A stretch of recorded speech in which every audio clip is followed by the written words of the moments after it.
Good morning everyone, this is doctor Ankush K और आज हम देखेंगे वैलिड पब्लिकेशन क्या होता है।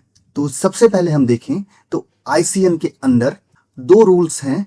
अगर ये दो रूल्स को फॉलो करता है साइंटिफिक नेम का पब्लिकेशन तो वो वैलिड माना जाएगा। तो पहला रूल है कि जो साइंटिफिक नेम है वो इफेक्टिवली पब्लिश होना चाहिए। ठीक है, अब इफेक्टिव पब्लिकेशन क्या होता है वो हम नेक्स्ट स्लाइड में देखेंगे, पर पहला रूल है कि जो साइंटिफिक नेम है वो इफेक्टिवली पब्लिश होना चाहिए। दूसरा, पब्लिकेशन में जो टैक्सॉन है या सिस्टमैटिक पोजीशन है उसका डिस्क्रिप्शन होना चाहिए। ठीक है, अगर हमारे पास डिस्क्रिप्शन ऑलरेडी पब्लिश है उसका रेफरेंस होना चाहिए। मतलब अगर टैक्सॉन का डिस्क्रिप्शन ऑलरेडी पब्लिश हो चुका है तो उसका सिर्फ हम रेफरेंस लिखेंगे, और अगर नहीं हुआ है पब्लिश, फर्स्ट टाइम पब्लिश हो रहा है उसका डिस्क्रिप्शन, तो उसका डिस्क्रिप्शन होना चाहिए पब्लिकेशन में, तभी वैलिड माना जाएगा। तो दो रूल है, पहला है इफेक्टिवली पब्लिश होना चाहिए, दूसरा उसमें डिस्क्रिप्शन होना चाहिए टैक्सॉन का, अगर नहीं है तो उसका रेफरेंस होना चाहिए टैक्सॉन के डिस्क्रिप्शन का। आगे हम देखें तो condition and date of effective publication.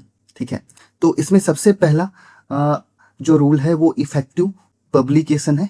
तो आईसीएन के आर्टिकल 29 सेक्शन 4 में इफेक्टिव पब्लिकेशन के बारे में डिस्क्राइब किया गया है कि जो पब्लिकेशन है या साइंटिफिक नेम का जो पब्लिकेशन है वो डिस्ट्रीब्यूट होना चाहिए एटलीस्ट 10 नेशनल या इंटरनेशनल इंस्टीट्यूट में। मींस इफेक्टिव पब्लिकेशन के लिए जो साइंटिफिक नेम या जो डिस्क्रिप्शन है वो पब्लिश जब होता है तो उसको डिस्ट्रीब्यूट करना चाहिए एटलीस्ट 10 इंस्टीट्यूट में। दूसरा जो रूल है रेफरेंस टू अर्लियर डिस्क्रिप्शन, ये आर्टिकल 34 सेक्शन 4 में दिया है। इसके अनुसार अगर टैक्सॉन का डिस्क्रिप्शन ऑलरेडी पहले कहीं पब्लिश है, वैलिडली पब्लिश है, तो उसका रेफरेंस होना चाहिए डिस्क्रिप्शन में।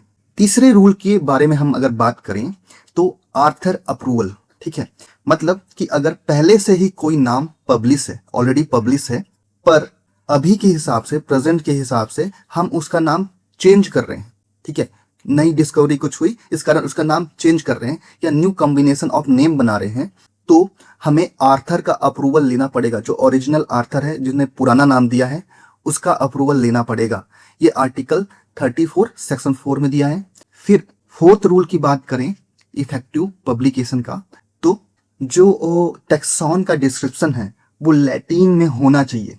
ठीक है, सिंस 1 जनवरी 1935 इसी समय जेनरा प्लांटेरम लीनियस के द्वारा पब्लिश किया गया था और इसी को ही स्टार्टिंग पॉइंट माना जाता है मॉडर्न नॉमेनक्लेचर का।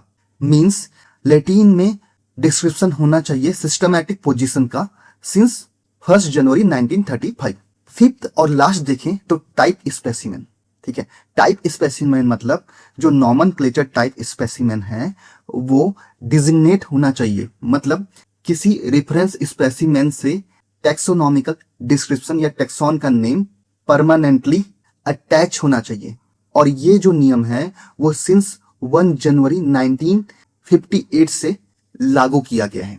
इफेक्टिव पब्लिकेशन के इन सारे रूल को हम कुछ एग्जाम्पल से समझते हैं। एक प्लांट है एसर ऑब्लोंग गम, ठीक है, जिसे वेलियच ने नामांकन किया था। मतलब इस नेम का जो नॉमेनक्लेचर है ये वेलियच नाम के साइंटिस्ट ने किया था, पर इन्होंने इसका कोई भी डिस्क्रिप्शन नहीं दिया। ठीक है, कोई भी लैटिन डिस्क्रिप्शन नहीं दिया, इसलिए इस नेम को वैलिड नहीं माना गया आगे चल के।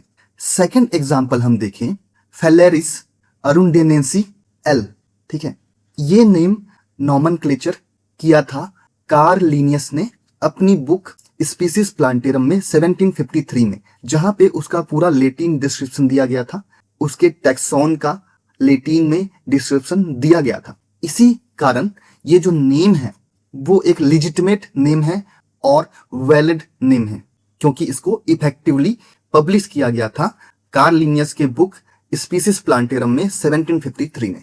अगला हम एग्जाम्पल देखें तो पेनिकुलम सैंगुनेलिस एल।